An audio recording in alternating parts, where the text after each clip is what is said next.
ladies and gentlemen, speaking of the show, there's a man who is in the show who is doing something that no person in the history of his position has done.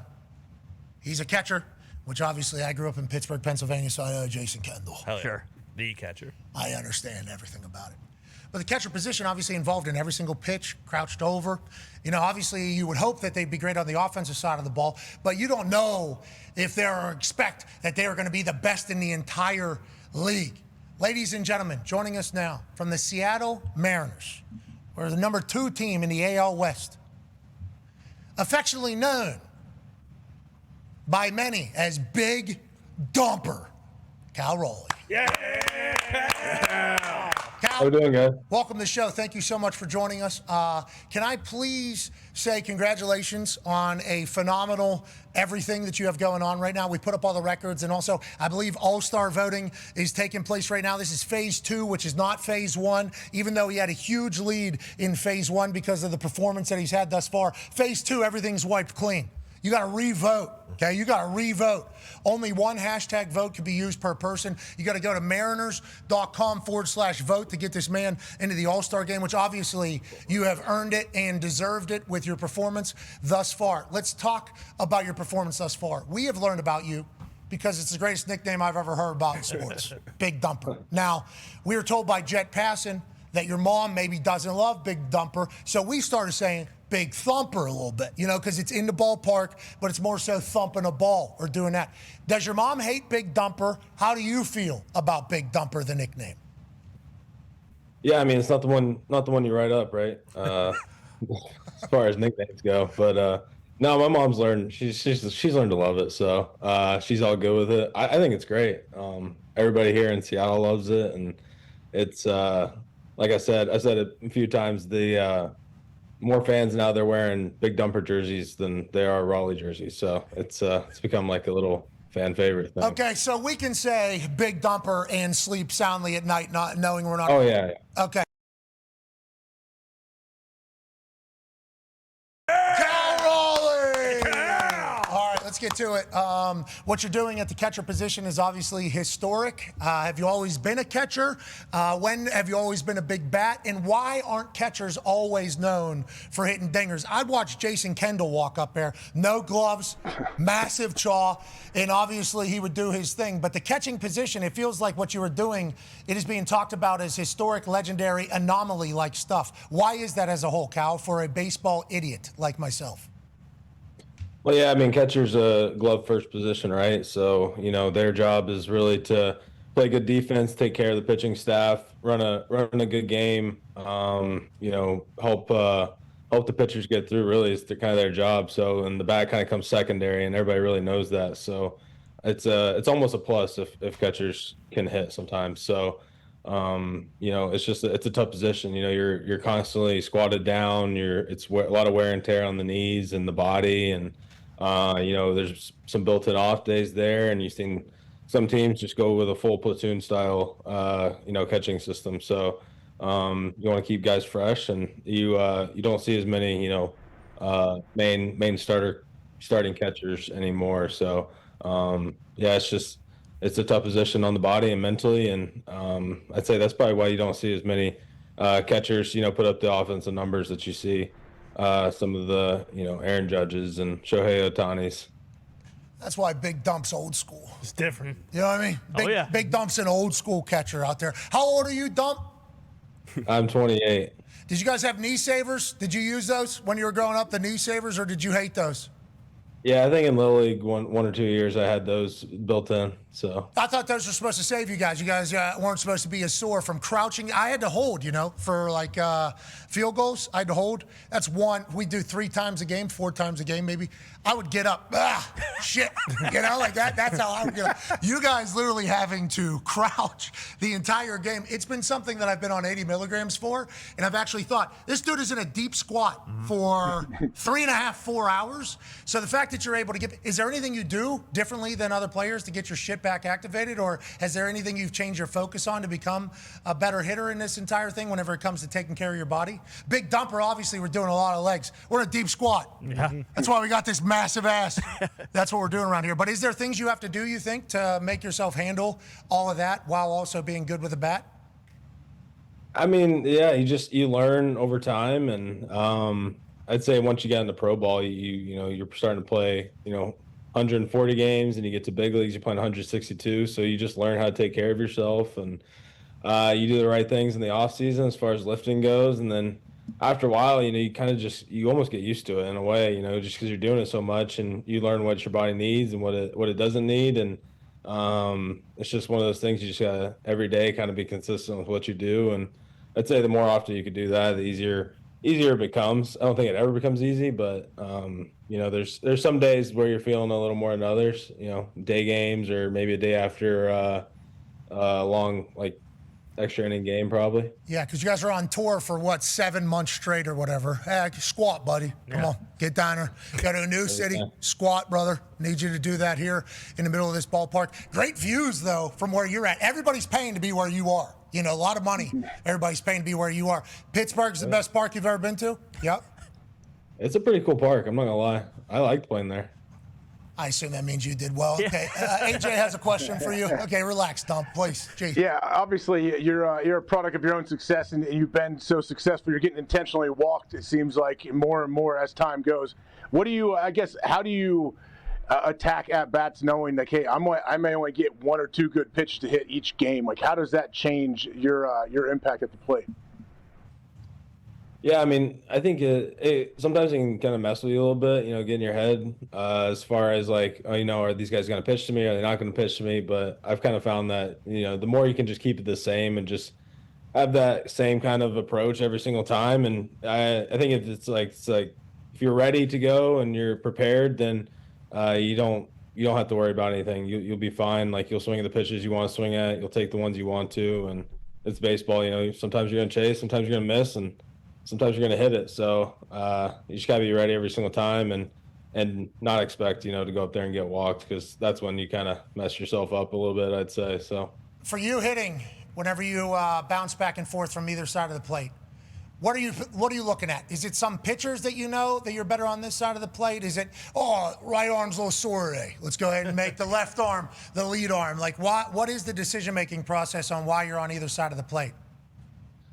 No, it's mainly just whatever arm is on the mound. So if a righty's throwing, I'm hitting lefty. If a lefty's throwing, I'm hitting righty.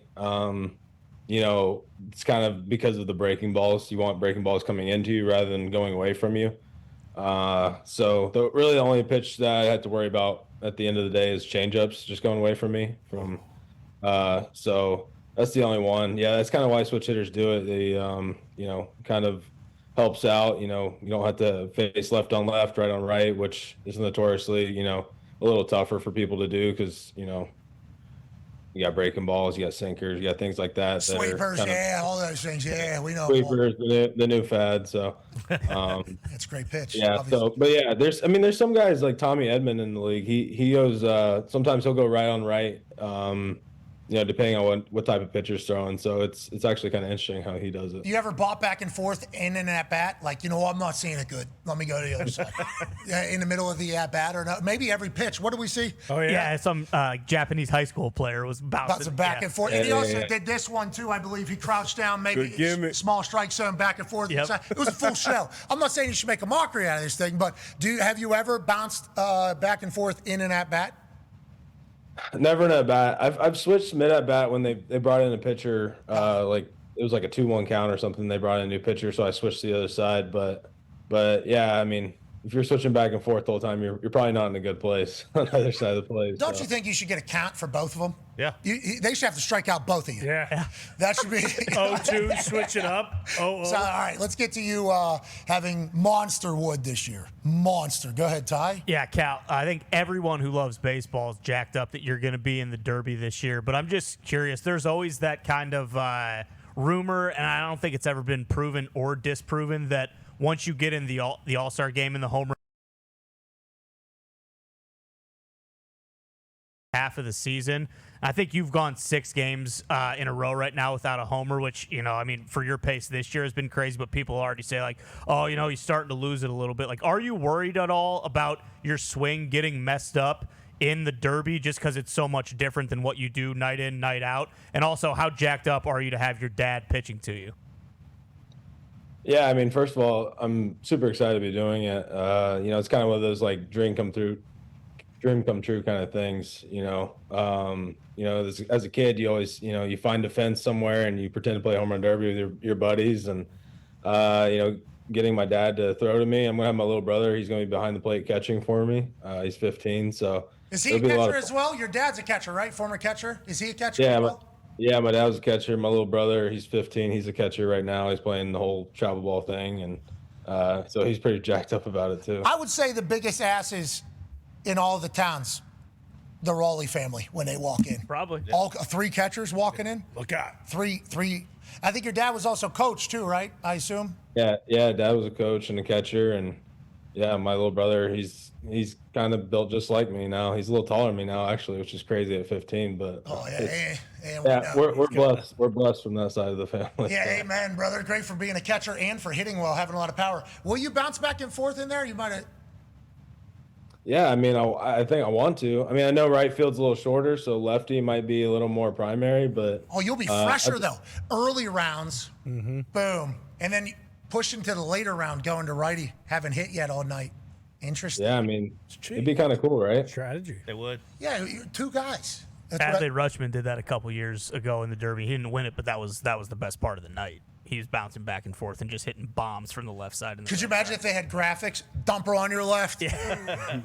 Dumper on your big dumper. Sorry, it's not just a regular dumper. I am 100% apologetic for that. If you were to win the home run derby, could you imagine this season being outrageous? Man. D-Bud has a question for you, Cal. Cal, coming into this season, did you know this was going to be a special season for you at the plate specifically? What was it, and at what point did you know? Okay, this is I'm in a groove right now. I'm really seeing it. No, not really. I mean, I actually had a pretty bad spring training in general. So it's kind of funny how it goes sometimes. I was trying to get ready for the season like a normal year, and things started clicking early on, and just kind of stayed the course. Really, I think when you play 162 games, it's a lot. It's a lot mentally, it's a lot physically, and a lot can change. And throughout a season, you go through a lot of ups and downs, and when you go through those downs, you can't really kind of stray off the path. So I think that's the biggest difference for me this year is, in the past I've tried to change things or maybe try to make adjustments that weren't technically needed. And this year I've just really trusted the plan and what I've been trying to do. And I'd say that's probably the biggest difference for why I'm, where I'm at right now. Are you a little bit stitious, superstitious, medium stitious? What type of stitious level are we at? I'm not superstitious, but I am a little stitious. Yeah, I can see that. We're doing the same cleat, especially with all the gear that you have. I assume there's some sort of what goes on first, when it goes on type shit. Do you have that or no? Oh yeah, I mean I'm pretty sure every ball player has their thing. You hit a homer, you wear the same pair of socks, same cup, you put everything on the same way, cleats, the way you wear your pants, all the way down to what you ate the day before. If you had a breakfast sandwich, you're gonna eat the same breakfast sandwich. It's coffee, same thing. So I think every ball player's like that, though. Yeah, respect. Yeah, I love it. I love that that's a part of your sport. With how long you guys are on the road and how much failing happens, finding some success and happiness, I assume, alongside of that is certainly something we're going to try to make the baseball gods continue to give to us. Now, a man has a question for you that was once the catcher for the number 24 team in the United States of America at Plum High School as a member of the Mustangs. Ladies and gentlemen, AP Tone has question. That's true, Cal. Respect everything that you do. He never wore knee savers either. No, I did not. But I did wear the goalie mask helmet instead of the old school helmet that you are rocking right now. I noticed that your off days from catching are not really off days because you're DHing. I believe you've been in 82 of 83 games. Do you find it harder at the plate when you don't have to catch? Like catching gets you into the game, or do you hate games that you don't catch? Yeah, earlier this year I was actually it was like the first month or so of me DHing. I think I was really, really bad at it. Just because when you're catching, you have so much activity going on. You're worrying about calling a game. You're back there, framing, blocking, throwing people out, doing that whole thing. And you're so involved, you don't even really have time to think about hitting or anything else. And then all of a sudden you're DHing and you're sitting on the bench. You're talking to pitchers who aren't playing, and they're talking about, God knows what. Yeah, couldn't even fathom you baseball players. You're chewing seeds. You don't know what to do with yourself, and then you have to go hit, and then so sometimes you can throw you out of your rhythm a little bit. So it's a little funky, but I've kind of learned to find the right routine for that and the right mix in a way. Hey, when you're framing, is it a wrist action, finger action? What am I? Yeah, a little more with the elbow there. Go out. Nailed it. Ball. Is that what you're Pretty saying? good. That's Yeah, just a little like a press. There you go. Are you working the umps for strike zones? How's that go between you guys? Because I obviously see coaches get pissed. I see pitchers get pissed. You have to deal with them literally on your back the entire game. What are the relationships like with the umps? Yeah, I mean, each one's different, right? They have different personalities. Some are a lot more chatty. Some are not want to talk at all. Some are, they want to know if they think they got that right or not. So you kind of play the middleman a little bit. You don't want to, you're not getting on them all the time like you see, hitters and coaches and maybe pitchers sometimes. So, but you just got to keep them in check. You got to make sure that, you guys are on the same page. You're being respectful, and you're just having a relationship with them. Just talk to them, really. I think that's the biggest thing. That's a good idea, especially as a hitter. It's like, Yeah. we want this guy to be my friend. Oh, yeah. Yeah, all these guys. And you're right there in it. I love you saying some guys ask if you thought it was a right call or not. You'll say like, yo, missed it. Hey, we can't be having that. Okay, is that real? Is that real interaction? How regular is that? Yeah, no, that's real. I mean, guys, umpires all the time, they're getting graded just like we are. So, they have their system of, calling balls and strikes, and they want to get as many right as they can. And so, a lot of the time they're just like, you with me on that one? Or, do you think that one was off, or do you think it was on a little bit? And you just kind of have that back and forth all game. Like I said, usually things are always good when you're just, being up front and just talking to them. And things start to go a little wiry when you start turning around, maybe saying things you shouldn't say. But which sometimes that happens. It's part of the game, and people, there's money on the line, and there's games on the line, wins and losses. So Careers, legacies. It can get emotional. So sometimes it gets the best of people, and it's happened a few times. So. Yeah, it's life's work, too. You're like, hey, what you're doing is ruining an entire family, an entire life's work, a legacy, a career, let alone everything else. In football, it's hard for these refs because some of the calls are obviously so close when it comes to holding. You guys, it's literally like that much. And then the catcher or the umpire, from what I've been told, I didn't play baseball growing up. My dad wouldn't let me. Hated the sport. Didn't like it. Didn't like that he didn't like the sport. I think I probably would have been an okay baseball player. But nonetheless, I don't know shit about him from Pittsburgh. The Pirates have been terrible. What I've learned is there's a lot of unwritten rules. And I think like umpires have like their own strike zone. So like that little box that's on TV, it's like, that's not always the strike zone. The umpire might. Because this is still a human sport, they're not able to make it a robot yet. We shall see. Okay, Dump. So I just had to call middle finger fastball to you there so you wouldn't talk. We just had to get off ESPN. Now we're going to continue on digital. Okay, so we appreciate you hanging out and watching all that take place. But that is a real thing, right? These umps are working their own boxes. And as a guy who sees the pitch, do you know that maybe a little bit more of advantage in this thing? Yeah, so I mean, it's kind of crazy. They had their own zone, and the regulated strike zone. And last year and the year before, they had this 2-inch buffer zone inside and out of the zone, which was something that if they call a striker ball in that zone, they weren't going to be docked points or whatever for calling the wrong pitch. But this year they've shrunk it down to 0.75. And so now you're getting a lot of umpires calling a little smaller of a zone and being a little tighter because they want umpires to get all the calls right. So, and as that's happened, you've seen a lot more ball calls. You're not seeing as many strikes.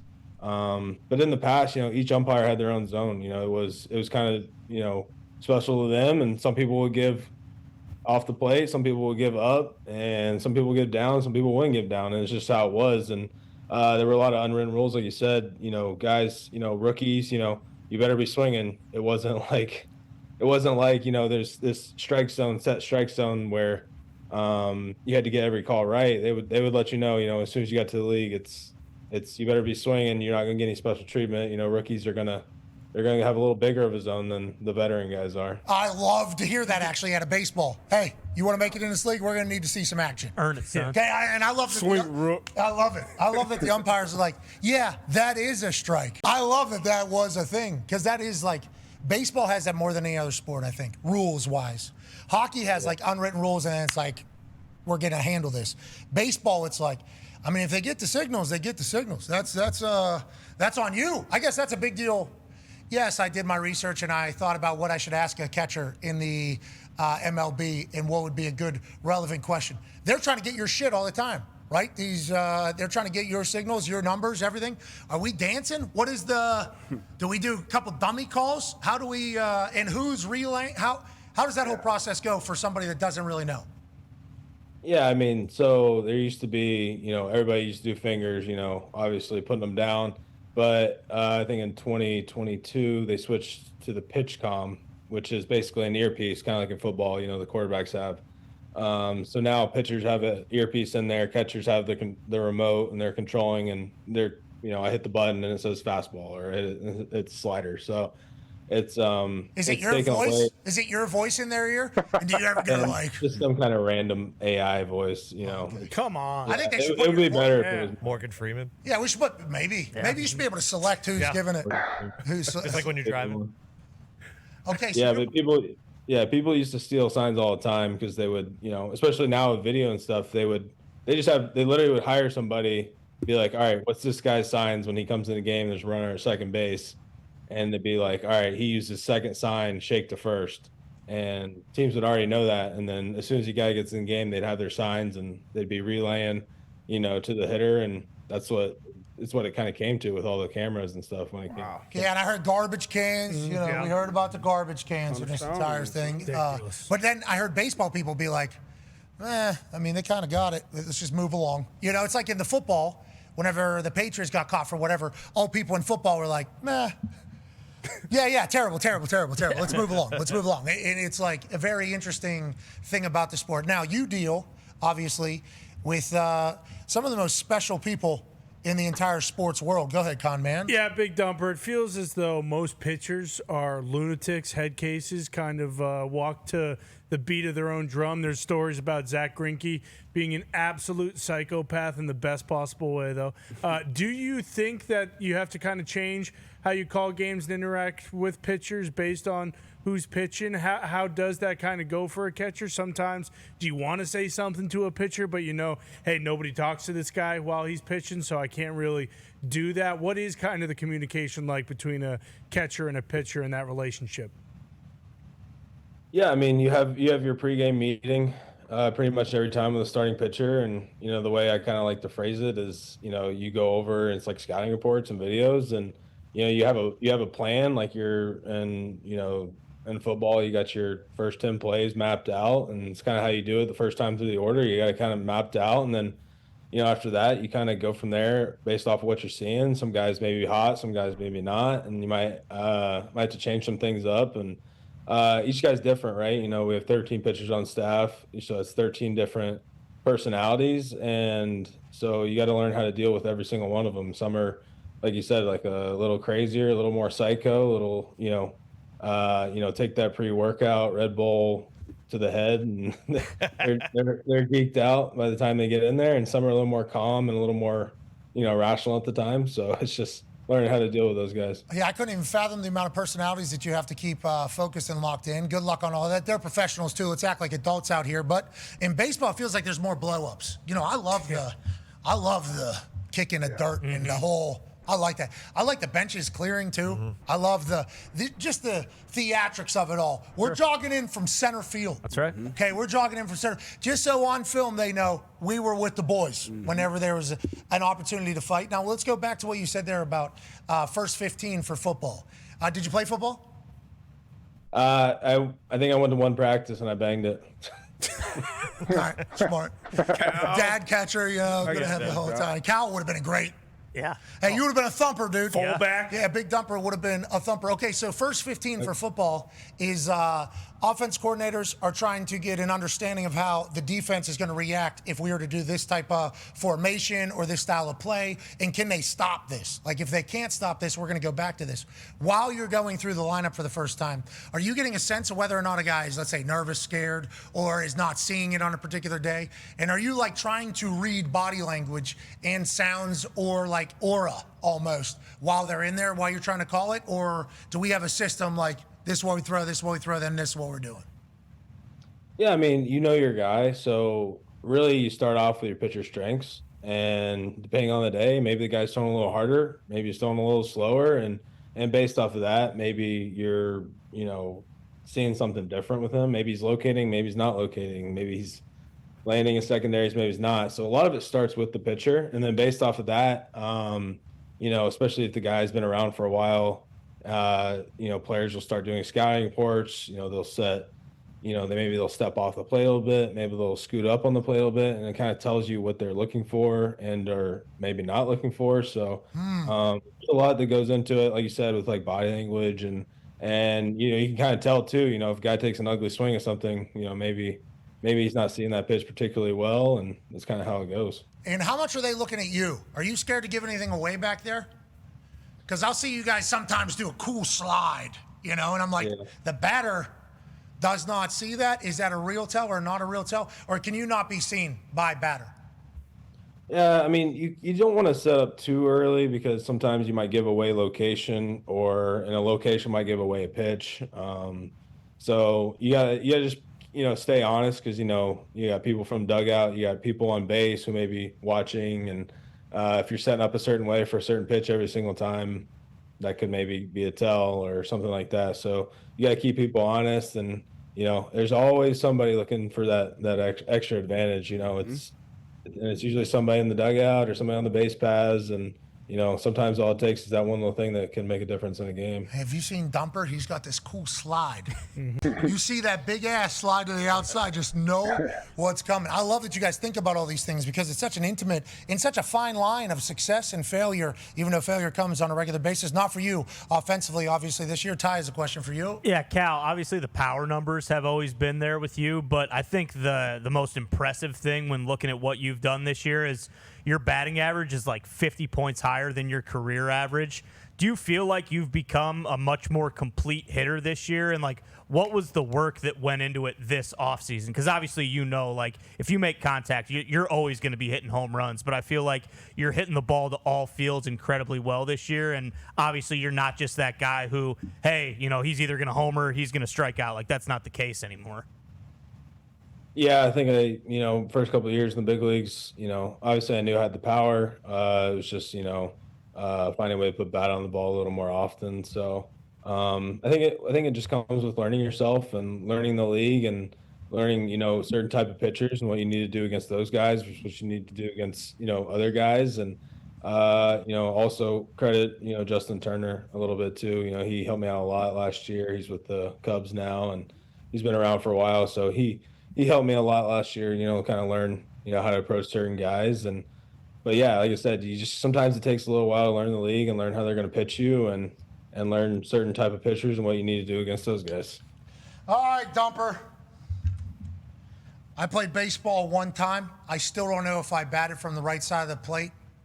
I didn't know if I was a righty or a lefty. I batted in the game righty, but the lefty swing so much smoother. Mm-hmm. Maybe I'm supposed to be both sides of the plate. Could be a Switch hitter. Yeah, you're a switch hitter. Good. That's a compliment. How many of you guys are out there in the league right now? Not many. It's a dying breed. Not many power guys though. Did anyone try to make you not a switch hitter because you're such a power hitter? I've always had people tell me different things. They're like, I think you're righty, I think you're lefty. But no, it was something I've always been stubborn about, and I was like, no, this is something I have to do, and I was always very committed to it. I hit dongs, bro. Mm-hmm. I'm going to continue to hit dongs, okay? Both sides. Both sides of the plate. All right, Cal, we'll vote for you. The voting's very stupid, I will say. But, hey, has anybody got an all-star game type thing right in any league?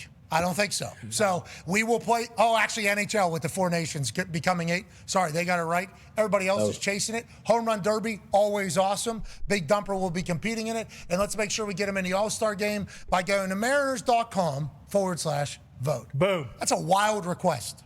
Can you still do the hashtag vote Cal? Do we know? I think is that still It's a thing? worth 1 vote per person. Okay. Only 1 time. Okay. Only got a couple days here, so maybe a couple of those every And day. shouldn't we be able to say hashtag vote dumper? Absolutely. Yeah. I mean, at 1,000, you should have been. Shouldn't you just be in if you lead the league in home runs? Yes. Congratulations, you made the All-Star game. Good point. That's what they should say. Yeah. All right. Well, we'll vote. We're voting for you. Yeah. Big time. I appreciate that, guys. We were trying to come to this. We want to let you know the Home Run Derby. We were trying our best to come.